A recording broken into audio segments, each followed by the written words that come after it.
हम तो 2017 से 18 से चला रहे हैं, जब ये सब नहीं आई थी, महिंद्रा वाली थी, उस E2 से चला रहे हैं। साल भर में आपने 6 लाख का पेट्रोल डलाया, 5 साल में आपने 30 लाख का पेट्रोल प्लस गाड़ी आपने खरीदी थी 15 लाख रुपए की। इसकी EMI समझो अपने आप से अपना पे कर रही है। ITR भरते हैं, उसमें फायदा मिलता है लगभग पर ईयर 50,000 का। 6,000 किलोमीटर में 60,000 का हमने डीजल खर्च कर लिया। अब इसको हम 6,000 रुपये में 6,000 किलोमीटर चला लेते हैं। 1 लाख किलोमीटर वो वाली गाड़ी चला ली, तो बहुत लोगों के दिमाग में सवाल रहता है कि अब रेंज कैसा है, परफॉर्मेंस कैसा है। डीजल इतना बढ़ता जा रहा है, उसका रेट तो कम नहीं होना, चाहे जहाँ कुआं खोदो डीजल तो निकलना नहीं, जो था निकल गया। लेकिन ये आपके माध्यम से हम बताना चाहते हैं, जो भी लोग इसको यूज़ कर रहे हैं ना, कम से कम वो AC पे तो भरोसा कर सकते हैं, लेकिन हीटर पे उतना भरोसा करके कभी रेंज, वो मतलब इसका सीट हार्ड है, वो क्या हो सकता है उनका लेदर वो किसी और चीज़ का हो, है ना, ऊँट का हो, मुझे नहीं पता। चार्जिंग का भी पैसा दो, उनके होटल का रूम का भी पैसा दो। BMW वाली चाबी देख लो, 5 सीरीज आपने बनवाई है। मेरे को लगा MG वालों ने ऐसा चाबी देना शुरू कर दिया। Hello everyone, welcome back to auto journal India.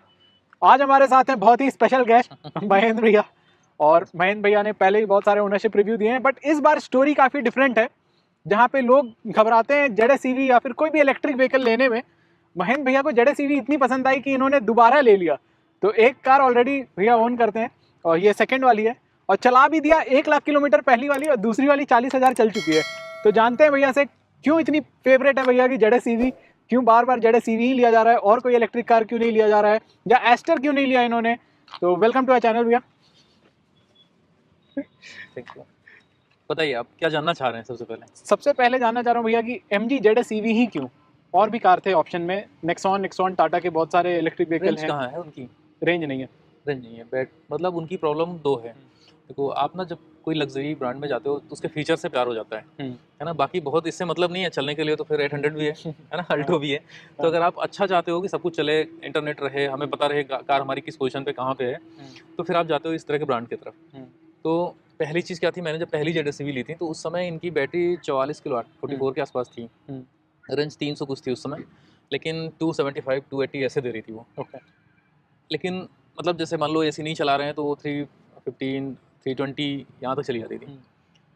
अब हमको चूंकि लगातार ज़्यादातर दिन भर रोड पे ही रहना है, ठीक है, तो मुझे लगता है कि ZS EV या कोई भी इलेक्ट्रिक कार है ना, पहले हमें पता होता है हमारा माइंड सेट कि हमको कहाँ तक जाना है। अगर मान लीजिए हमारा डेली का रन 100 किलोमीटर है या 200 किलोमीटर है, 400 किलोमीटर है, तो एक आइडिया हमको पहले ही पता है कि हमको करना क्या है, हम काम क्या करते हैं, है ना। तो हमारा जो वर्क है वो लगभग पर डे 100-200 किलोमीटर लगभग एवरेज आता है। महीने में 6,000-7,000 किलोमीटर हमें सिटी में से घूमना होता है। तो पहले हमारे पास जो गाड़ी थी वो 10-12 सिटी में तो 9-10 का ही मान के चलो, 10 का एवरेज दे रही है। अब चूंकि 100 रुपये का आप डीजल जोड़ लो तो महीने में लगभग हम 6,000 किलोमीटर चलाए। 6,000 किलोमीटर में 60,000 का हमने डीजल खर्च कर लिया। अब इसको हम 6,000 रुपये में 6,000 किलोमीटर चला लेते हैं, तो मेरे जो बचे पैसे ना 55,000 रुपये, लगभग 50-55,000 रुपये हर महीने बचा रहे हैं हम। सही बात है। तो वो 50-55,000 रुपये अगर हम इसकी EMI दे दें, आप समझो ना 3 साल में हमारी गाड़ी फ्री हो जाएगी। और उसके बाद फिर हम किसी को गाड़ी देंगे तो मुझे लगेगा जो पैसा दे रहा है समझ लो दान कर रहा है मुझे, क्योंकि मैंने तो इसका पूरा यूज़ कर लिया। लेकिन जो आदमी पहले ऐसे सोचता है ना कि यार डीजल गाड़ी है तो डीजल उनके लिए फ़ायदा कर रही है। जैसे मान लीजिए आपको लगातार जाना है, 700-800 किलोमीटर जाना है, तो भाई उसके लिए तो ठीक नहीं है ना, क्योंकि आप 300 किलोमीटर बाद आपको चार्ज करना पड़ेगा, उनके लिए बिल्कुल ठीक नहीं है। लेकिन जब हमको पता है कि ये तो कभी कभी होता है ना, तो इसके लिए आप एक अल्टरनेट कार रख लो। अगर आप कहीं आना जाना है लंबी, महीने में आप 4 दिन बाहर जा रहे हो, 26 दिन लोकल रह रहे हो, तो लोकल के लिए तो बढ़िया है ना ये। सही बात। तो हमारा सबसे बढ़िया क्या है कि हमारा EMI का जो पैसा होता है ना, बड़ी कार, इसकी EMI समझो अपने आप से अपना पे कर रही है भाई। मतलब मेरे ख्याल से 30-40 हज़ार ऐसे होगी EMI इसकी, 30-40 हज़ार क्या, और हमारा बचा कितना रही है 60,000, तो 20,000 तो हमें प्लस करके ही दे रही है लगभग ना। तो बेस्ट है ना हमारे लिए। लोग समझ नहीं पाते, लोगों को लगता है ना कि इलेक्ट्रिक कार खरीद रहे हैं और हम इसको क्या करेंगे, ये फिर 5-6 साल बाद 8 साल बाद बैटरी बदलाएंगे इसकी, है ना, फिर बहुत सारी प्रॉब्लम आएगी, बहुत महंगी पड़ेगी, 30 लाख रुपए की आती है। तो वो 30 लाख तो कैलकुलेट करते हैं, लेकिन ये नहीं देखते कि हमारा 30 लाख रुपए हम दूसरी गाड़ी खरीदेंगे तो क्या कोई फ्री में दे देगा। बिल्कुल। आपको गाड़ी आप खरीदने जाओगे, एस्टर आप बात कर रहे हो, एस्टर आपको 12-14 लाख रुपए की गाड़ी मिलेगी, ठीक है, 14 लाख रुपए वो लगाओ, फिर पेट्रोल डलाओ, ठीक है। एवरेज अगर आप 6,000 किलोमीटर चलाओगे तो एस्टर का एवरेज मुझे नहीं पता, लेकिन 15 से ज़्यादा नहीं होगा पेट्रोल का। 10 का एवरेज, 10 का आप उसका भी मान लो, ठीक है, 100 रुपये खरीदा तो आप 60,000 का उसमें डलाओगे ना पेट्रोल। तो आप जोड़ो कि साल भर में आपने 6 लाख का पेट्रोल डलाया, 5 साल में आपने 30 लाख का पेट्रोल प्लस गाड़ी आपने खरीदी थी 15 लाख रुपए की, तो आप 45 लाख पहुंच गए, ठीक। और आप हमारे एंगल से आप देखो क्या हम इसको चला रहे हैं, ठीक है, तो हम हर महीने जो पैसा खर्च हमारा हो रहा था उसमें केवल पेट्रोल में, उसी पैसे से गाड़ी भी मेरे पास है और बचा भी रहा हूँ मैं कुछ ना कुछ। सही बात है। तो ये तो सोचने की बात है ना, कौन कितना चला रहा है। अब कोई बंदा कहे मुझे निकलना है 20 किलोमीटर जाना है, लौट आना है 40 किलोमीटर, उसके लिए महंगी पड़ेगी, है ना, उसके लिए तो ठीक नहीं है। तो और ZS EV के अलावा BYD भी था, मतलब मेरे को नहीं लगता है बजट कॉन्स्टेंट रहा होगा आपका। BYD भी 40 लाख के करीब पड़ती है, आपके पास वेलार भी है। हाँ वेलार है, लेकिन BYD की आप बात करो ना, BYD के 2 रीज़न है। वो तो सर्विस नेटवर्क नहीं है उनका, सबसे बड़ी प्रॉब्लम उनके साथ है ना। उनके शोरूम्स हैं हर जगह। अभी हम चले जाएं यहाँ से, मान लो इनका कम से कम एक नेटवर्क बना हुआ है, मुझे जो MG का दिखता है कि नेटवर्क है उनका। और सबसे अच्छी चीज़ है कि जैसे मान लो मेरी गाड़ी कहीं डिस्चार्ज भी हो जाए ना, तो मैं कॉल कर देता हूँ, तो अपना उठा ले जाते हैं, चार्जिंग स्टेशन तक पहुँचा देते हैं, फ्री ऑफ कॉस्ट इनकी सर्विस है। तो जो पहली कार थी, मेरी पहली कार 44 किलोवाट थी, जैसे ही 50 किलोवाट आई, कुछ फीचर्स बढ़े तो मुझे लगा ये बेस्ट होगी हमारे लिए। तो दोबारा मैंने इसको इसलिए लिया कि ये 50 किलोमीटर रहेगी, थोड़ा रेंज ज़्यादा रहेगा। BYD जा सकते थे, लेकिन BYD के फीचर्स मुझे अच्छे नहीं लगे, सही बात तो ये है ना। उसका लुक अच्छा लगा, ठीक है, अंदर से थोड़ा ठीक है। जो BYD का एक ऑटो करके वो आई थी 3 ऐसे कुछ करना, उसका वो थोड़ा सा अंदर का थोड़ा ठीक लगता है, बट बाहर से वो बहुत एकदम सिंपल कार सी लगती है ना। ये थोड़ा सा अच्छी लगती है, क्रेटा उटा के बगल में खड़ी कर दो तो आपको नहीं लगेगा कि ये क्रेटा ज़्यादा अच्छी है, ये भी अच्छी लगेगी उसी तरह से बराबर।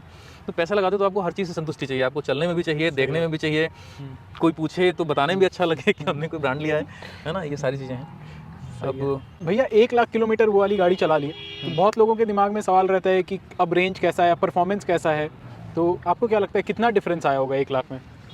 1 लाख किलोमीटर में करीब आ गया 20-30 किलोमीटर का, 20-30 किलोमीटर का डिफरेंस आ गया। हाँ 3 साल हो गया, 3 साल 3 साल से आप चला रहे हो? 2021 में लिया था और 2024 है, तो 21 से 24 में 3 साल में लगभग 30 किलोमीटर का डिफरेंस है।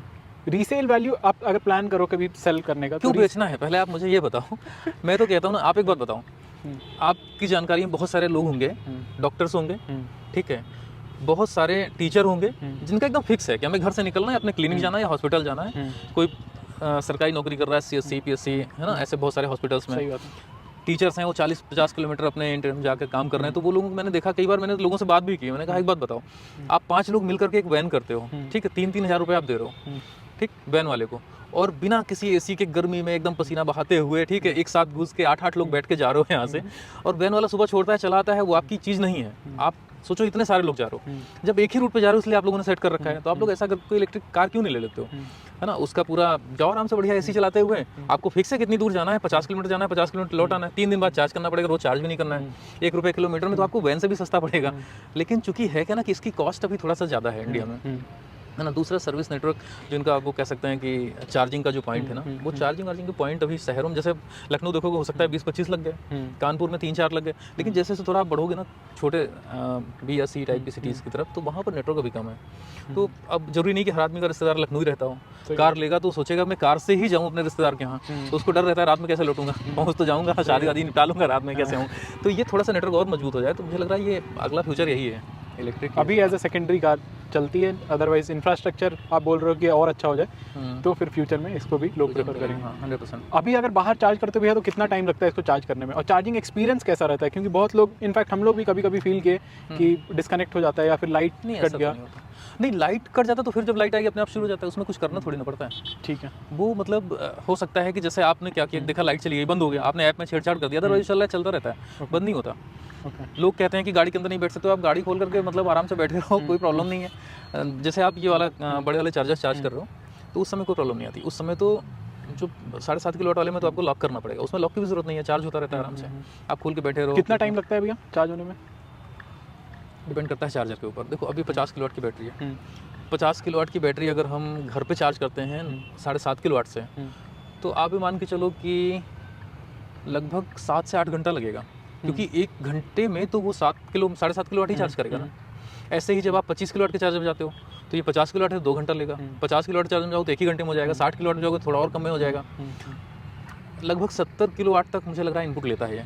ठीक, हमने इसमें 300 किलोवाट वाला चार्जर भी लगाया है, बट मुझे लग रहा है इनपुट जो लेता है वहाँ से पूरा 70 से ऊपर नहीं जाता शायद, ऐसा कुछ, क्योंकि मुझे उसमें भी 52 या 53 मिनट लगा था 0 से फुल करने में। ठीक है। कुछ लोग बोलते हैं भैया, जैसे नॉट ZS EV के लिए नहीं, टाटा टियागो या फिर नेक्सॉन EV के लिए वो बोल रहे थे कि 2 बार आप नॉर्मल चार्जर से करो और फिर 1 बार फास्ट चार्जर से करो, ऐसा कुछ पैटर्न रखना है। तो ऐसा कुछ रखना पड़ता है? अगर ऐसा कुछ होता तो कंपनी हमें बताती, हम उनकी बात क्यों माने? वो कौन सा इंजीनियरिंग करके आए हैं जो हमें बता रहे हैं कि नहीं ऐसे ऐसे करो? ठीक है, कंपनी हमें बताती ना ऐसे ऐसे करना है। कोई बता रहा है सर उसको इतने राउंड करने के बाद बैटरी जा करके उसको एक बार वो कराना चाहिए, बैलेंस कराना चाहिए और क्या क्या कराना चाहिए, मुझे समझ में नहीं आता है।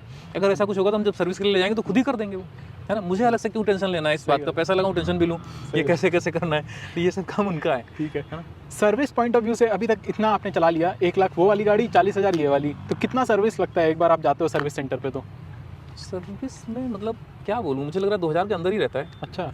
हाँ, इसके ऊपर तो कुछ नहीं आता, इसमें कुछ है ही नहीं। क्या करेंगे, सर्विस खोलते हैं, थोड़ा सा ब्रेक का ग्रीसिंग जो भी अपना पहिए वहिए में कर देते हैं, आगे देख लेते हैं कि वो जो कूलेंट वूलेंट है वो उसका वाइपर वाला पानी वानी, बस इसके बाद है क्या इसमें करने के लिए उनके पास? सही है। ये भी तो नहीं कि बैटरी में पानी डालना है उसको उसको पूरा ड्राई है, मतलब बेस्ट है फिलहाल।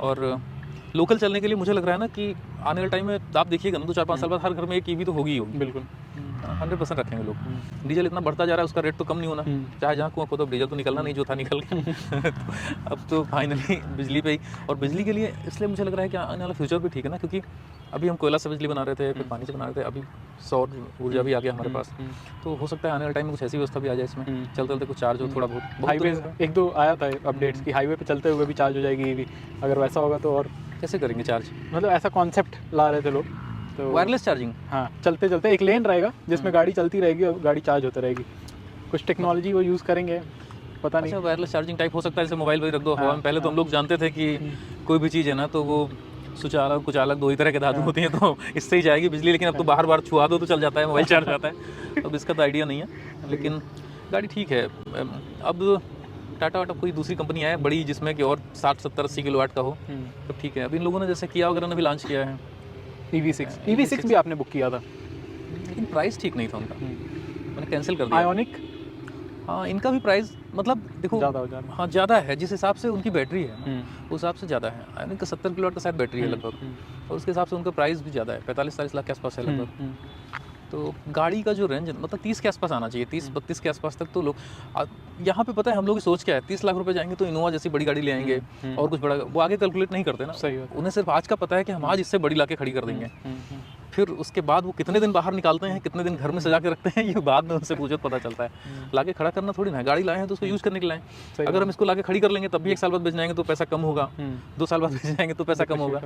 तो खड़ी करने वाले लोग होंगे, लोग जाते हैं शादी वादी में निकालते हैं, कहीं जाना होता है रिलेटिव करने तो निकालते हैं। हम लोग तो दिन भर घूमना है, हमारे लिए यही बेस्ट है। सही है। फेवरेट फीचर अभी तक इसका क्या लगा भैया आपको? फेवरेट फीचर में तो देखा जाए तो जितना भी चीज़ें हैं इसमें, जैसे सिम हमारा चार्जिंग का ये बता देता है कि कहाँ पर हमने कहीं खड़ी कर दिया, कितना चार्ज है कितना नहीं है, मोबाइल पे अपडेट्स आते हैं। हाँ, इसका सबसे अच्छा फेवरेट फीचर मुझे जो लगता है कि अगर कोई मुझसे गाड़ी ले गया और उसने ट्रायल शुरू कर दिया, ठीक है, कि अब हम जैसे नॉर्मली सभी गाड़ियों जिसमें GPS होता है उसमें होता ही है कि आपने कितनी स्पीड से चल रहे हैं, कहाँ चलाएं, किस जगह लोकेशन पे है, बट इसमें ना ब्रेक आपका कैसा है, ब्रेकिंग हॉर्स ब्रेकिंग है, नॉर्मल ब्रेकिंग कर रहा है बंदा, कैसे चला रहा है ना, वो सारी चीज़ बताते हैं ना। तो हम एटलीस्ट ये कैलकुलेट दिमाग से कर लेते हैं, नेक्स्ट टाइम इसको नहीं देना है, बाकी किसी को भी दे दो मगर इसे नहीं देना, ये गाड़ी ठीक से नहीं चलाता, अपनी समझ के नहीं चला रहा है। तो एक ये अच्छा फीचर मुझे लगता है MG में हमें लग रहा है सभी में है, सभी मॉडल्स में जहाँ जहाँ सिम लगा है तो वो ये बता देता है, बाकी तो सब नॉर्मल ही है। सही है। दूसरा कुछ जैसे सिम है तो वो बेनिफिट एक और है कि कई बार हम लोग के पेपर छूट जाते हैं। अब हम गाड़ियाँ कई होने से एक समस्या होती है, आज हम इसमें क्या पेपर लेके चल रहे हैं, कहाँ सामान रखा हुआ है, कल उठे सुबह दूसरा लेके निकल गए। अब किसी को अब चाबी मेरे पास पड़ी है, मैं बोलता हूँ अगर कि यार वो पेपर रखा है तो वहीं से लॉक खोल दे रहा हूँ, यार वो निकाल के बस पे रख दो, भाई आ जाए, मुझे इंपॉर्टेंट पेपर है मेरा। तो ये सब फीचर अच्छे हैं इसके, ये सही है, कहीं से भी कंट्रोल कर सकते हैं। और चाबी भी मतलब BMW वाली चाबी देख लो, 5 सीरीज आपने बनवाई है। मेरे को लगा MG वालों ने ऐसा चाबी देना शुरू कर दिया। नहीं ऐसा नहीं दिया मैंने, ये एक्चुअल में देखा था एक दिन वीडियो, तो उस पर ऑनलाइन जाके मैंने बनवा लिया था। नाइस। कितने की पड़ी हुई है ये? एग्जैक्ट तो नहीं याद है, लेकिन ऐसे 14-15 हज़ार के आसपास थी लगभग। और इस पर क्या कुछ बताता है? नहीं, ये जैसे नॉर्मल की का फीचर होता है ना वैसे ही सब रहता है कि आपका, आप चूंकि अभी तो डिस्चार्ज है, नहीं तो डिस्प्ले करता है, रेंज कितना है वो सब? नहीं। अच्छा, ओनली लॉक अनलॉक की, हाँ लॉक अनलॉक करेगा, जितना आपके नॉर्मल की में फीचर होगा वही फीचर काम करेगा। ओके ठीक है। जैसे सारे 8 दरवाजे अपने आप शीशे बंद होने हैं, है ना, तो वो सब होगा तो चलेगा, नहीं होगा तो नहीं चलेगा, ऐसा फीचर है।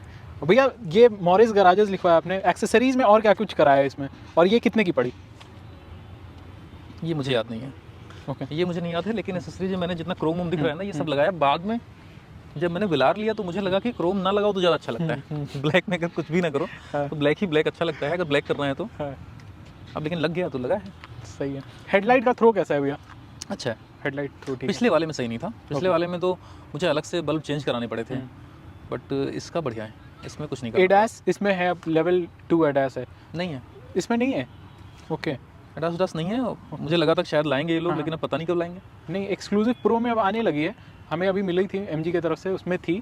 और मेरे को मतलब थोड़ा एक्सचेंज करा दो। बिल्कुल, मैं बोलता हूँ एमजी वालों से एक्सचेंज करा दो, क्योंकि इतने अच्छे कस्टमर आपको जल्दी मिलेंगे नहीं। Back to back MG. हाँ, एमजी की तीसरी गाड़ी है मेरी, तीसरी गाड़ी है, तो तो आपके लिए कुछ करना चाहिए एमजी वालों को। और करेंगे वो लोग। मेरे को भैया लगा एडास थोड़ा सा मतलब ज़्यादा सेंसिटिव है, अचानक से टर्न कर रहा था, तो वो मेरा फीडबैक लगा। लेवल 2 है क्या? लेवल 2 है, हाँ। ओके। ग्लॉस्टर में तो नहीं आया लेवल 2, लेवल 1 ही है अभी। ये ईवी कब लॉन्च हुई ऐसी? ZS EV. हाँ, ईवी एडास के साथ कब आई? ईवी एडास के साथ आ गई थी एक्सक्लूसिव। ये कौन सी वाली है? एक्सक्लूसिव है, एक्सक्लूसिव प्रो है? दो ही मॉडल आते थे, एक टॉप और एक साइड एक्सक्लूसिव ऐसे करके दो थे। एक्सक्लूसिव प्रो आइवरी इंटीरियर के साथ उसमें एडास आने लगा है। अच्छा, मुझे नहीं जानकारी, इन लोगों ने मुझे बताया तक नहीं कि ये भी चीज़ कुछ आ गई है। गाड़ी में अंदर चलते हैं भैया, अंदर में क्या कुछ अच्छा लगा एक बार वो देख लेते हैं, और फिर अंदर में तो सब कुछ अच्छा है। तो इसमें वायरलेस चार्जर भी आ जाता है। और ये क्या लगा है भैया? कुछ एक्सेसरी है इसमें? नहीं तो ठीक है, ये तो बस USB के लिए है। ओके। अब क्या है ना कि जैसे अब हमारा फ़ोन तो वायरलेस मान लो है, दूसरे का नहीं है, तो क्या करेंगे? तो कभी कभी लोग ऐसे बैठ जाते हैं क्या तो लगा दिया, लेकिन नहीं, सही है। इंटीरियर कैसा लगा भैया आपको? अच्छा नहीं लगा। अच्छा नहीं लगा? मतलब ये इतना केबिन ठीक है, बट इसका कलर, मुझे ब्लैक इंटीरियर नहीं पसंद। तो वही आइवरी प्रो जो आई है नई वेरिएंट। हाँ, वो ले लेंगे, लेकिन अभी मतलब बता रहे हैं जैसे जब ये आया था उस टाइम पे इनके पास ऑप्शन नहीं था, सिर्फ यही ऑप्शन दे रहे थे। तो प्रॉब्लम ये है ना, क्योंकि ये ना, हालांकि ये इस हिसाब से ठीक है कि गंदा नहीं लगता है, लेकिन लोग कहते हैं ये गंदा लगता है, मुझे लगता है ये ज़्यादा गंदा लगता है। आप देखो पूरी गाड़ी साफ है ना, यहाँ देखो कुछ हल्का सा गिरा है, व्हाइट से दिख रहा है, ये व्हाइट होता तो नहीं दिखता। तो ये चीज़ है। सही है। और परफॉर्मेंस भैया, मोड डिफरेंट मोड्स हैं इसमें, तो परफॉर्मेंस कैसा आपको लगा? कौन सा मोड आप चलाते हो जनरली, और कितना इको में कितना रेंज आ जाता है? रेंज तो इसका ज़्यादा अच्छा है कितने पिछले वाले से। ये हमारा जो रेंज है ना 380 के आसपास आता है एसी के साथ? एसी के साथ। और विदाउट एसी 400? पता नहीं कितना चला जाए 400 ऊपर, तो विदाउट एसी का नहीं चला मैं कभी, लेकिन 380 आता है एसी पर। हीटर के साथ मुझे लगता है कि 320 उसके आसपास आता है। अच्छा। मैं जान नहीं पाया, एक बार फंस गया हीटर चला के। मैं हमेशा मतलब एसी चला करके हमेशा भाई आदत पड़ी है चलाना, कोई दिक्कत नहीं, चले जाते हैं चाहे जाते हैं, पहले से दिमाग सेट है कि इतना दूर जाएगा।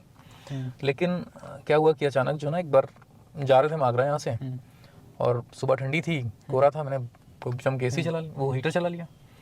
आगरा पहुँचने के 15 किलोमीटर पहले ही ख़त्म हो गई अचानक से बैटरी, 0 पे हो गई। उसके बाद एकदम धीरे धीरे खड़े किनारे हो गई। मैंने कॉल किया, खैर वो लोग आए, लेके गए मुझे चार्जिंग स्टेशन तक छोड़ दी, 1 घंटे बाद चार्ज भी लेके हम चले गए। लेकिन तब हमें समझ में आया ना, क्योंकि हीटर तो उतना यूज़ नहीं किया था कभी हमने। लेकिन ये आपके माध्यम से हम बताना चाहते हैं, जो भी लोग इसको यूज़ कर रहे हैं ना, कम से कम वो एसी पे तो भरोसा कर सकते हैं, लेकिन हीटर पे उतना भरोसा करके कभी रेंज मान के ना चलें। हीटर पे ज़्यादा बैटरी खाती है एसी से ज़्यादा। ये और भी आपने एक्सपीरियंस किया, मतलब और भी बार आपने एक्सपीरियंस किया, या एक ही बार ऐसा हुआ था? नहीं, एक बार किया, फिर उसको ट्रायल मैंने कई बार किया। मैं घर से अपने ऑफिस तक आने में मैंने ये चीज़ कई बार चेक की कि हीटर चलाने में कितनी तेजी से ड्रेन हो रही है बैटरी। 5.2 5.1 का रेशियो हो जाता है, जो मतलब पर किलोमीटर पर किलोवाट आवर। हाँ, और ऐसे जैसे मान लीजिए आप एसी चला रहे हो तो 7.2 6.9 से 7.2 के बीच में, मतलब आप 80 90 100 तक चल रहे हो। अगर आप 100 के ऊपर जा रहे हो तब फिर 320 मतलब 320 से नीचे तो कहीं नहीं जाती, आप चाहे इतना तेज चला लो। 320 तो देती है। 320 देती है। तो जैसे क्या होता है ना, लोग कहते हैं कि 120 चले जाओगे तो आपको खड़ी है, ऐसा कुछ नहीं है। मतलब 100 और 120 तक, 120 के ऊपर कौन कंट्रोल करता है? सर नॉर्मल 120 टाइप की रोडें ही हैं हमारी, कुछ अच्छी रोड मिल जाती है 120 तक आप जाओगे तो 320 पे जाके फिर ये लगभग खत्म होती है। 0% अगर हो जाती है तो उस पर कितना किलोमीटर चल जाता है भैया? 15 किलोमीटर। 15 किलोमीटर चलता है 0 पे आने पे? 0 पे आने के बाद। और अगर आप RSA के लिए एक बटन रहता है ना यहाँ पे, ये स्टार, तो ये प्रेस किया तुरंत कॉल आ जाएगा? तुरंत कॉल आ जाता है। और उसके बाद कितने टाइम में वो आ जाएंगे आपको? डिपेंड करता है लोकेशन। हमारे ज़्यादातर सिटी के आसपास हैं तो वो आ जाते हैं लगभग 1 घंटे में। अच्छा। अगर थोड़ा दूर है तो 1-2-2.5 घंटा मान लो आप, लेकिन आ जाते हैं फ्री ऑफ कॉस्ट आ जाते हैं। लेकिन ये 0 वाला भी मैंने अब की बार ही पता चला मुझे कि हाँ 0 पे कितना जा रहा है। मुझे लगता था कि 0 के बाद तो हम खड़े ही हो जाएंगे, बट हम चलते ही गए। एसी भी और हीटर भी आपका चल रहा है, मतलब सब कुछ ऐसा नहीं कि आप बंद कर दो। 15 किलोमीटर हाँ लगभग चला जाता है। और कुछ कार हैं जिसमें एसी खुद ऑफ हो जाता है, स्क्रीन ऑफ हो जाता है, ऐसा कुछ नहीं हुआ इसमें? नहीं, कुछ नहीं, कुछ भी नहीं। मतलब उसके बाद भी जब हमारा खड़ी हो गई ना गाड़ी, तो इसमें इतनी बैटरी रहती है कि आप इसको ना न्यूट्रल कर सकते हो, क्योंकि जैसे पार्किंग पे लगी है यहाँ पे, ठीक है, अब वो आपका टोचन करने वाला आएगा तो गाड़ी जाएगी नहीं, क्योंकि चारों पहिया बंद है। तो आप इसको ना, मतलब इसको ब्रेक दबा के न्यूट्रल तभी कर पाओगे जब बैटरी होगी। तो ये सब इतना पावर रहता है, ये पावर जाता ही नहीं है। अच्छा। गाड़ी खड़ी होने के बाद भी इतना रहता है। गियर न्यूट्रल हो सकता है। हाँ, लॉक अनलॉक हो जाता है, ये सारी चीज़ चलती रहती है। फैन चलता रहता है कंटिन्यू 0 पर। तो वो टो करके ले जाते हैं या फिर उठा करके ले जाते हैं? नहीं, आगे के 2 पहिए उठा लेते हैं, बाकी ऐसे किस्ते लेके चले अच्छा, जाते हैं। अगर टो करके अगर ले जाते हैं तो ये चार्ज भी हो जाता है? हाँ, वो कभी ट्राई किया है? महिंद्रा वाले में किया था, महिंद्रा i2 में। अच्छा, महिंद्रा i2 एक बार बांध के लाए थे तो वो चार्ज हो गई थी। सही। जितना किलोमीटर चलता है उतने में लगभग चार्ज हो जाती है। सही। ब्रेक्स वगैरह कैसे हैं भैया? सस्पेंशन कैसा है? बाकी सब बढ़िया है, बाकी आपको कहीं से पता ही नहीं चलता कि इलेक्ट्रिक है, मतलब जैसे नॉर्मल कारें और चलती हैं वैसे ये भी है, कुछ बल्कि पिकअप कंफर्ट और भी है। अच्छा ही है। हाँ, इसकी सीट्स कंफर्ट, मतलब मुझे आप क्या नहीं चाहिए, वेलार से अच्छी लगती हैं। मतलब इसका अपना सीट का support सॉफ्टनेस और ये side, हाँ। सपोर्ट और ये जो सॉफ्टनेस है इसकी, अब वेलार की देखो, है ना, इतना सॉफ्ट नहीं है वो, मतलब इसका ये सीट हार्ड है, वो या हो सकता है उनका लेदर वो किसी और चीज़ का हो, है ना, ऊँट का हो, हाँ, मुझे नहीं पता ये लोग किस लेदर से बनाते हैं, वो किस लेदर से बनाते हैं, लेकिन इनका सॉफ्ट है इनकी सीट्स। और लोकल आप दिन भर चलते हो उस पर थकान नहीं लगती, सबसे अच्छी चीज़ है।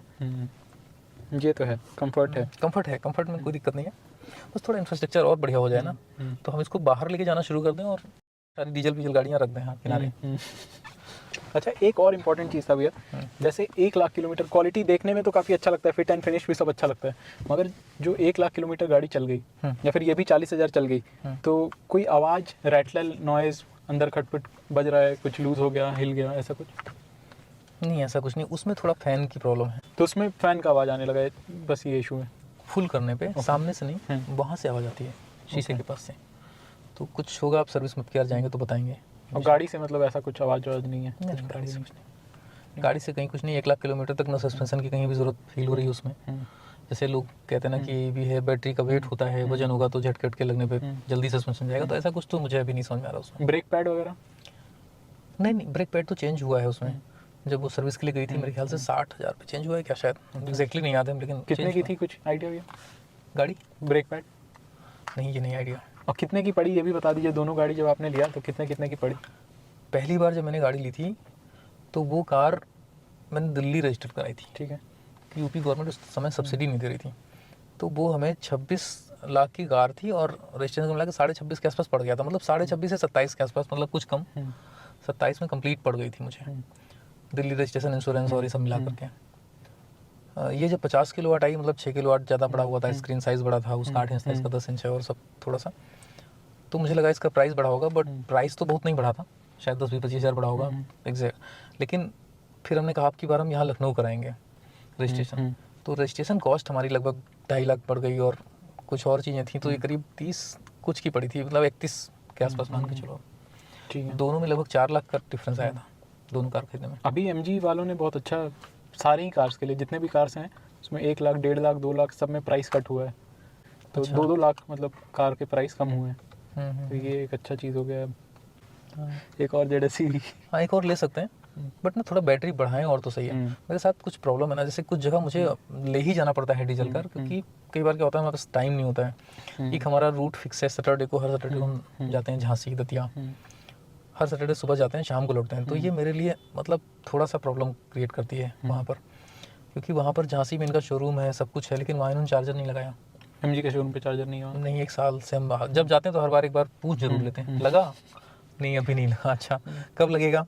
तो बोले जब गाड़ियाँ बिकेंगी हमारे यहाँ अभी हम EV बेच ही नहीं रहे हैं, तो हमें फिर सिटी के अंदर जाना पड़ता है, झांसी में टाटा के शोरूम पे। ओके। तो वहाँ पे करके आते हैं, उससे गार्ड से पहले फ़ोन करके पूछते हैं। कई बार क्या होता है ना कि इनके अभी टाटा ऐप में थोड़ी सी प्रॉब्लम कभी कभी आ जाती है, आपको दिखाएगा ऑनलाइन, वहाँ पहुँचो तो पता चला ऑफलाइन है, वो हैंग हो गया चार्जर, तो ऑनलाइन दिखा रहे हैं, तो गार्ड से पूछना पड़ता है भाई एक बार देख लो चल रहा है कि नहीं, अंदर उतनी दूर आए हम, पता चला चल ही ना, फिर लौट के आना पड़े। तो इनको हाईवे पे थोड़ा सा इंफ्रास्ट्रक्चर पे इनको भी शेयरिंग करनी चाहिए टाटा के साथ या और कंपनियों के साथ ना। मुझे लग रहा ना तो हुंडई इस पे कोई काम कर रहा है, ना MG कर रहा है, ना कुछ, है ना जो। और इसमें जैसे सर्च चार्जिंग स्टेशन आता है तो यहाँ बस MG वाला बताता है या सारा बताएगा? करके आप देखो, गाजियाबाद दिखा रहे हैं 401 किलोमीटर, जाओ आप करके आओ वहाँ से। अब इनका जो ऐप है ना, इस ऐप ने कहाँ की लोकेशन कैसे क्या उठा रखी है, जब भी कभी करो तो पहले दिल्ली से शुरू करता है, दिल्ली और आसपास से। आसपास में देखो कोई चार्जर ही नहीं है इनके पास। अब मैं उसका एक रीज़न और बता रहा हूँ आपको, मतलब ये मेरी सोच है, सच है गलत ये मुझे नहीं पता, ठीक है। इनकी किसी कंपनी के साथ टाई अप है, तो उस कंपनी का नाम है एक्सिकॉम? नहीं, एक्सिकॉम तो इनके वो वाले चार्जर देते हैं, चार्जिंग वाले, फैंटम ऐसे कुछ करके। अच्छा, हाँ। एक कंपनी है कोई, हाँ। है ना, उस कंपनी के साथ तो इनके ऐप में हमें वो चार्जिंग स्टेशंस वही वाले लेते हैं ये जो इनके मैप में है। दिल्ली और आसपास इन्होंने अपने शोरूम्स में कुछ जगह पे वही लगा रखा है। उसका मुझे 10,000 रुपये का एक वाउचर भी दिया था जब मैंने पहली बार खरीदा था दिल्ली से, रजिस्ट्रेशन कराया था। बट वो चार्जर मुझे यूपी में मिले नहीं, तो वो तो लैप्स हो गया मेरा 10,000 रुपये। अभी दोबारा हम एक बार आ रहे थे दिल्ली से, तो मैंने इनके मैप के थ्रू ही देखा। मैंने कहा मुझे टाटा में दिख रहा है कि आगरा में है दिल्ली से चलने के बाद से यमुना एक्सप्रेसवे पे, लेकिन इसमें बीच में एक दिख रहा है। तो मैं इसके भरोसे चल दिया स्पीड बढ़ा करके।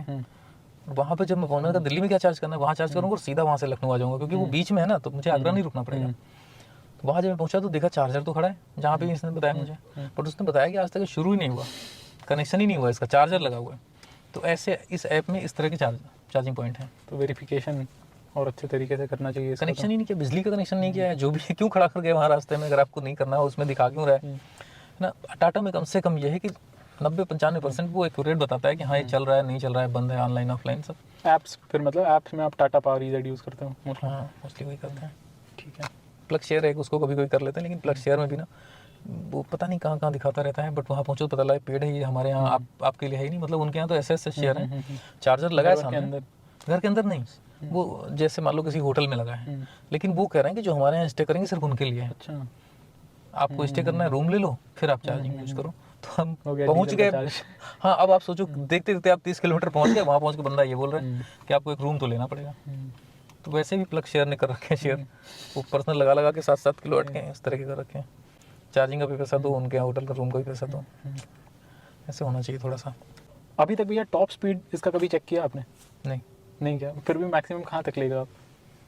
देखो कोई आरटीओ वाला देख लेगा तो मुझे नोटिस भेज देगा। नहीं, कोई और रैंडम कार पे, ये जेडएसवी नहीं, कोई और कार पे अगर आपने टेस्ट किया हो? नहीं, इस पे देखो मैंने किया है, मैं बता रहा हूँ लगभग 150 के आसपास तक तो बहुत आराम से पता नहीं चलता, मतलब बढ़िया चलती है, कंट्रोल में रहती है। और इतना ही मैंने किया है यहाँ से आगरा जाते समय कई बार। लेकिन चूंकि है क्या ना कि आप लगातार एक स्पीड पे नहीं रह सकते ना, कई बार स्पीड ओवरटेक करने के लिए बढ़ाना है, कई बार किसी चीज़ के लिए बढ़ाना है, तो वो ना 150 तक तो मुझे नहीं लगता इसमें कोई प्रॉब्लम आती है। 150 तक बहुत आराम चली जाती है।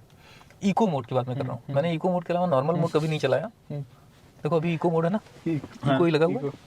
अच्छा, बार बार जब आप ऑन करते होगे तो आपको अब आदत हो गई, पहले एक इको मोड अपने आप ही चला जाता है। इको मोड पे ही चला रहे हैं शुरू से, नॉर्मल और उसमें स्पोर्ट मोड पे एक रीजन और भी है नहीं चलाने का, मेरा एक्सपीरियंस थोड़ा सा गड़बड़ है। मैंने एक बार स्पोर्ट मोड लगाया, तो स्पोर्ट मोड में हमारे घर के सामने मकान बन रहा था, और अब आदत पड़ी है इसे डेली चलने की, तो वो शायद किसी बच्चे ने कर दिया, बगल में बैठा हुआ था, वो इधर उधर करके स्पोर्ट कर दिया, और सामने मकान बन रहा था, वो उसका कुछ सामान उतर रहा था एक आगे से, तो जैसे वो हल्का सा मतलब एक्सीलेटर लिया, इतनी तेज से वो उस पर जाके मतलब आगे का हिस्सा लड़ गई, उसमें थोड़ा डैमेज भी हो गई थी।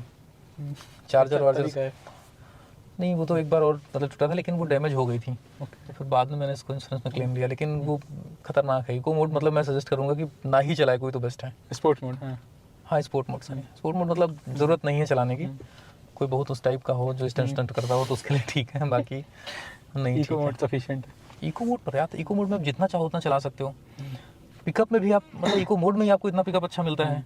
हम तो नॉर्मल कोई पूछता है भाई लाओ चला के देखे ना, तो इको मोड लगा के देते हैं, उसमें खुश होकर आ जाता है, यार क्या गजब पिकअप है, पेट्रोल जैसा है, पेट्रोल से भी अच्छा है, ऐसे करके लोग आते हैं। तो अलग से करने की क्या ज़रूरत है। सही है। पीछे बैठने का कभी मौका मिला भैया आपको? पीछे बैठते हो? मैं तो अपनी सारी गाड़ियाँ खुद ड्राइव करता हूँ, पीछे बैठने का कोई मतलब ही नहीं है, कोई बैठा नहीं मैं। सही है। पीछे मगर मेरे को लगा एक चीज़ हो सकता था, यहाँ पे लाइट्स नहीं है पीछे, तो नहीं यहाँ पे एक लाइट अगर होगी कहीं ना कहीं, हेक्टर में आती है, तो वैसा ही कुछ यहाँ पे भी अगर कर देते नहीं, तो एकदम नहीं, लाइट नहीं है। अच्छा, पीछे साइड में तो मैंने पहली बार पता चला मुझे। तो ये एक चीज़ कर सकते थे, लेकिन देखो आप पता भी नहीं चला। तो अगर आप खुद ड्राइव करने वाला ना तो कोई दिक्कत नहीं होगा। सो मेरे को लगता है मोस्टली हमने सब कुछ कवर कर लिया है। हाँ, बस एक चीज़ नहीं पूछा आपने मुझे कि जो ये मतलब मैंने ली है गाड़ी, मैं भी आपसे थोड़ी देर पहले बात कर रहा था। तो ये जैसे इसका इंफ्रास्ट्रक्चर नहीं बना रहे ना एमजी वाले, या हम कह सकते हैं हो सकता है इनका टाटा के साथ टाई अप हो, मुझे क्या पता कॉर्पोरेट क्या डील है इनकी। लेकिन ये लोग ना टाटा हो चाहे ये हो, ये सिर्फ ऐसे प्रचार प्रसार करते हैं, सरकार भी कहती है ईवी की तरफ जाओ की तरफ। लेकिन आप एक चीज़ बताओ, एक कोई ऐसे किराने की दुकान खोल के बैठा हो, ठीक है, आप उससे कह दो कि चलो चलते हैं 5 स्टार होटल में, आज तुमको खाना खिला के लाते हैं, ठीक है, तो वो पता है वहाँ जाएगा तो बार बार यही देखेगा कि अरे यार ये सलाद का रेट 400 रुपये कैसे रख दिया यार, 20 रुपये किलो की प्याज आती है, 50 बार ऐसे सोचेगा ना। इसलिए नहीं, हम उसका मतलब कोई बुराई नहीं कर रहे हैं कि वो क्यों सोचे, क्योंकि उसका काम है वो, है ना। ये लोग क्या करते हैं, ये कह रहे हैं गाड़ी ले लो, ईवी ले लो, ईवी किससे कहना है इनको ये नहीं पता है। बस मेरा कहना है ना कि आप उस आदमी से कहो, आपने ई रिक्शा बांटा, ठीक है, मुझे देने आते मैं ले लेता, क्या करता है रिक्शा लेकर के, ठीक है, आपने किसको बांटा, जो रिक्शा चला रहा था, जो दिन भर पैर से खींच रहा था, उसको आपने समझाया कि नहीं रिक्शा ले लो। वैसे ईवी का कस्टमर अलग है, क्रेटा का अलग है, ग्लॉस्टर का अलग है, और जो भी है फॉर्च्यूनर और इनका सबका कस्टमर अलग है। आप अपने कस्टमर को सिर्फ टारगेट करो, 50 के सामने आप जाकर के बोलोगे, आपकी एनर्जी भी जाएगी, फ्रस्ट्रेशन भी आएगा कि यार सामने वाला सुन ही नहीं रहा, मेरी बात समझ नहीं रहा। अगर आप सीधा अपने टारगेटेड कस्टमर को बताओगे ना, तो बहुत जल्दी समझेगा और सेल भी अच्छी होगी। मैं इसलिए सिर्फ चाह रहा हूँ कि कुछ ऐसा करें ये लोग। मुझसे राय लेना चाहें तो मैं बता सकता हूँ कहाँ कहाँ इनके टारगेटेड कस्टमर हैं, लेकिन हकीकत ये है कि अगर ऐसा करेंगे ना तो मेरा फायदा है इसमें। ये नहीं कि मैं इनसे पैसा लेकर के बताऊंगा कि कौन कौन तुम्हारे कस्टमर यहाँ टारगेट करो। ये फायदा है कि जब इनकी गाड़ियाँ सेल होंगी ना, तो मार्केट से एक डिमांड जनरेट होगी चार्जर की, फिर चार्जर्स लगाएंगे लोग। अभी क्या है, जहाँ पे लोग चार्जर लगा रहे हैं, जो बहुत इंटीरियर लगा देते हैं ना, वो कहते हैं भैया इतने गाड़ियाँ ही नहीं आती कि हमारा कुछ उसमें निकल आए। तो मैं चाहता हूँ पहले सेल ज़्यादा हो, फिर मेरा इंफ्रास्ट्रक्चर मजबूत हो तो मुझे फायदा मिलेगा, जिधर मन होगा उधर लेके चल दूंगा, ईवी और चार्ज कर लूंगा। तो है ना, ये इस पे इनको करना चाहिए, फोकस करें अपने उस सिर्फ उस कस्टमर को जो ये खरीदना चाहता है ना। जो खरीदना ही नहीं चाहता, आप चिल्ला रहे हो ईवी ले लो, ईवी ले लो, वो आप उससे बोल रहे हो, वो आपकी बात सुन के आपको मजाक बना रहा है, 10 लोगों से और बता रहा है ईवी बेकार होती है, ठीक है, आप उससे बात ही मत करो ना, आप सीधा उससे बात करो जो लेना चाहता है। जैसे गाड़ी लेना है, जिसे इसके फायदे नुकसान आप बताओ, वो समझे तो करेक्ट। आदमी सोचता है 30 लाख की क्यों लें, 20 लाख की क्रेटा ले लेंगे, 10 लाख सस्ती पड़ेगी। अब उसको 2 साल का कैलकुलेटेड डीजल का खर्चा बता दो कितना आएगा, फिर आपकी गाड़ी बेचोगे तो क्या इससे महंगी बिक जाएगी? अच्छा आप ये सोचो, इसको मैं बेचने जाऊंगा तो क्या सस्ती बिकेगी? अभी भी आप देखो, जितना भी ईवी है ना, कोई भी आप यूज्ड कार OLX पे कहीं जाकर सर्च कर लो, तो ऐसा नहीं कि आधे रेट पे बिक रही है। उसका प्राइस आप देखो ना, उससे फ़ोन करके पूछो कि भाई आप ये बताओ कि 25 लाख की नहीं आ रही है और आपने इसका 22 डाला है तो कहता है ठीक है, फिर आप वहाँ से ले लो, है ना। इसमें कमी क्या है, क्या प्रॉब्लम है? सारी चीज़ तो बढ़िया है, बट ये लोग ना सबको चिल्ला रहे हैं, सबको बता रहे हैं, है ना। सही बात है। कभी हम जैसे टीवी पे आता है ना, ऐड आता है, तो ऐड के ऊपर लिख के आ जाता है कि हम will be back in 3 minutes 2 minutes, है ना, इतना इतना सेकंड। टीवी वाले क्या आप करते हैं ना कि ऐड तो कस्टमर से ले लेते हैं कि लाओ तुम्हारा मैं ऐड चलाऊंगा, 1 लाख लोगों को दिखाऊंगा, बट वो 1 लाख लोगों को अवेयर भी साथ में करते हैं कि जाओ तब तक तुम हाथ मुंह धुलाओ, बाथरूम चले जाओ, कहीं चले जाओ, मुझे मतलब नहीं है ना, इतनी देर ऐड चलेगा, तुम्हारा सीरियल 3 मिनट बाद लौटेगा, तो तुम ऐड देखो चाहे ना देखो, उधर से पैसा ले रहे हैं, इधर कस्टमर को भी अवेयर कर रहे हैं कि नहीं। तो ये जो मार्केट है ना, उससे हट करके अगर ये थोड़ा ग्राउंड पे बात करें कि हम गारंटीड बताएं कि कैसे कितने लोगों को बेचने पे कितना % इनको मतलब आउटपुट मिलेगा उसका, इस तरह का मार्केटिंग कराएं थोड़ा सा ना। गवर्नमेंट को भी चाहिए ऐसे सपोर्ट करें। गवर्नमेंट क्या कर रही है, ईवी बस चला रही है। आपको पता है कि लखनऊ शहर के अंदर, कानपुर शहर के अंदर 100 ईवी बस चल रही हैं। आज 140 है यहाँ पर, 140 ईवी बस चल रही हैं। एक बस का पर डे का खर्च चलाने का उनका लगभग 13,000 रुपये है। और गवर्नमेंट को कितना पैसा मिलता है आपको पता है? शाम को 3,500-4,000 रुपये कलेक्शन आता है उनका एक बस पर। तो लगभग 9,000 रुपये, 8 से 9,000 रुपये पर डे गवर्नमेंट अपनी जेब से दे रही है जनहित में, कि पब्लिक को जो है हमको फ्री सर्विस कराएंगे, जनहित की सेवाएं हैं। 9,000 रुपये एक बस पे दे रही, और चाहे तो डीजल बस भी चलाती, जो बस वो 70-80 लाख की खरीद रहे हैं, वो बस वो 20 लाख रुपए की एक डीजल बस ले लेते हैं, चलाते हैं। तो 50 लाख को ज़्यादा क्यों दे रहे हैं? ताकि वो मतलब इन्वायरमेंट अच्छा रहे, डीजल का पोल्यूशन ना हो ज़्यादा बहुत सारा, ये सब तो कर रहे हैं। लेकिन पब्लिक बैठी चली गई, उसको उसमें ही बताते चले ना कि जिसमें आप चल रहे हो इसमें इसका ये फायदा है, ये नुकसान है, कहाँ कहाँ पे। ये वो पब्लिक है जो डेली चल रही बस पे ना, उसको आप बता दो कि यही इसी रेट पे तो आप अपनी गाड़ी चल सकते हो। सही बात है। जिस पे आप इसमें टिकट लेकर के घूम रहे हो, ठीक है, चौराहे से घर तक पैदल जाना पड़ता है। ये बहुत सारी चीज़ें हैं ना, इनको धीरे धीरे करके गवर्नमेंट सब्सिडी भी तो दे रही है हमें, गवर्नमेंट चीज़ें कर रही है, गवर्नमेंट आपको लोन पे चीज़ें कर रही है, बहुत सारे फायदे हैं। ITR भरते हैं, उसमें फ़ायदा मिलता है लगभग पर ईयर 50,000 का। अच्छा, EV व्हीकल लेने में। तो ऐसे कर सकते हैं, लेकिन ये चाहते नहीं है करना कंपनी वाले। इन लोगों को लगता है हम जो कोई आएगा सबको समझा देंगे, अपने आप आदमी माइंड सेट करके आएगा, मुझे EV लेनी, मुझे डीजल कार लेनी है, मेरे पास दोनों खड़ी, जो मांगेगा दे दूंगा, है ना। लेकिन आप भी समझ रहे हो यार, फ्यूचर तो इलेक्ट्रिक का है ना। समझो, इसमें कभी आज किसी ने कहा कि EV कितने साल आपको चलानी है? नहीं कहा ना। डीजल पेट्रोल में तो लोग कह रहे हैं ना इतने साल चलानी है, इसमें तो अभी कोई पॉलिसी नहीं है ना कि नहीं 8 साल बाद आप बैटरी की बदलने की बात कर रहे हो। 8 साल बाद बैटरी बदलोगे तो हो सकता है अगले 8 साल फिर चलाओ, सही बात है, फिर बैटरी बदलो, फिर अगले 8 साल चलाओ, अपने बच्चों को देके जाओ, कुछ भी कर सकते हो। लेकिन ये सब कोई प्रचार प्रसार नहीं कर रहा। ये केवल ये 8 साल के अंदर, खैर चलो वो तो इन लोगों का काम है। बट मैं चाहता हूँ कि EV ज़्यादा से ज़्यादा बिकें, ज़्यादा बिकेंगी तो हमें ज़्यादा अच्छा इंफ्रास्ट्रक्चर मिलेगा। बस हमारा बेनिफिट ये है, हमारा और क्या मतलब है कंपनी से, गवर्नमेंट से, है ना। लेकिन इंफ्रास्ट्रक्चर चाहिए हमें। दूसरे कंट्रीज में जाओ, देखो हर चौराहे चौराहे पे लगे रहते हैं, कहीं खड़े हो जाओ आप, मतलब कहीं छोटी छोटी जगह पे खड़े हो जाओ ना, मॉल में, ऑफिसों में, जो ऑफिस में काम कर रहे हैं पता नहीं नीचे 4 चार्जर लगे हुए हैं, कहीं चले जाओ है ना। यहाँ पे ही पता नहीं लोग क्यों नहीं कर रहे हैं। कंपलसरी कर देना चाहिए इनको कि जिसके यहाँ 10 से अधिक स्टाफ है उसको अपने एक चार्जर लगाना पड़ेगा, है ना। नहीं बंद कर देंगे, सील कर देंगे। आप कहते हो ना कि लेबर डिपार्टमेंट रजिस्ट्रेशन कराना है, यहाँ कराना है, वहाँ कराना है, ऐसे ऐसे रूल लगाने चाहिए। सही मॉल खोलना है तो आपको कम से कम चार्जर लगाना ही नहीं, मॉल में ताला लगा देंगे तुम्हारे, ठीक है। बाहर चार्ज अगर करते हैं भैया तो कितना कॉस्टली पड़ता है? फिर तो सीएनजी का रेट आ जाता है। सीएनजी का?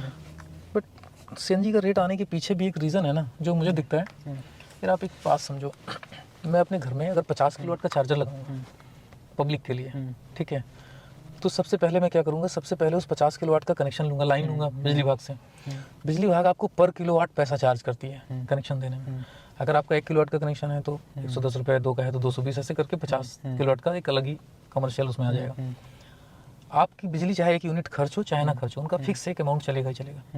कारें इतनी है नहीं, तो जब कार इतनी चार्ज ही नहीं हो रही तो उसका तो रेंट ही निकालना मुश्किल हो जाता है। तो वो रेट बढ़ा के रखे ना। मैं क्यों कह रहा हूँ कि बार बार ज़्यादा से ज़्यादा चीज़ें बिकेंगी ना तो इंफ्रास्ट्रक्चर बढ़ेगा, जैसे जैसे बढ़ेगा इंफ्रास्ट्रक्चर वैसे वैसे धीरे धीरे रेट्स डाउन होंगे चीज़ों के, तब फायदा होगा हमें। इसलिए हम तो 2017 से 18 से चला रहे हैं, जब ये सब नहीं आई थी, महिंद्रा वाली थी, उस E2O से चला रहे हैं। तो अब ये लोग बता नहीं पा रहे हैं लोगों को। सही है, ज़्यादा से ज़्यादा ये वीडियो को शेयर करो, और ज़्यादा से ज़्यादा वो कस्टमर जो हैं ईवी वाले, उनके लिए ये वीडियो है। तो आप देखो, समझो क्या सही रहेगा। कैलकुलेशंस भैया ने बताया, बहुत डीप में बताया कैसा एक्सपीरियंस रहा जेडएस ईवी के साथ। तो कैसी लगी आपको ये वीडियो वो बताना कमेंट सेक्शन में। एंड हमने मोस्टली सारे सवाल कर लिए हैं भैया से। अगर आपके पास भी कोई सवाल है, कोई क्वेश्चन है, तो डेफिनेटली कमेंट सेक्शन में हमें बताओ, हम लोग भैया से पूछ के आपको जवाब देंगे, या फिर खुद भी जो हो पाएगा जवाब देंगे। So we are good to go, and कर भैया। थैंक यू सो मच भैया फॉर कमिंग ऑन चैनल। बहुत मुश्किल से भैया ने टाइम निकाला, बहुत से बिजी शेड्यूल्स थे, but still thank you so much, and thank you guys for watching us. Bye bye, take care, stay safe, stay healthy.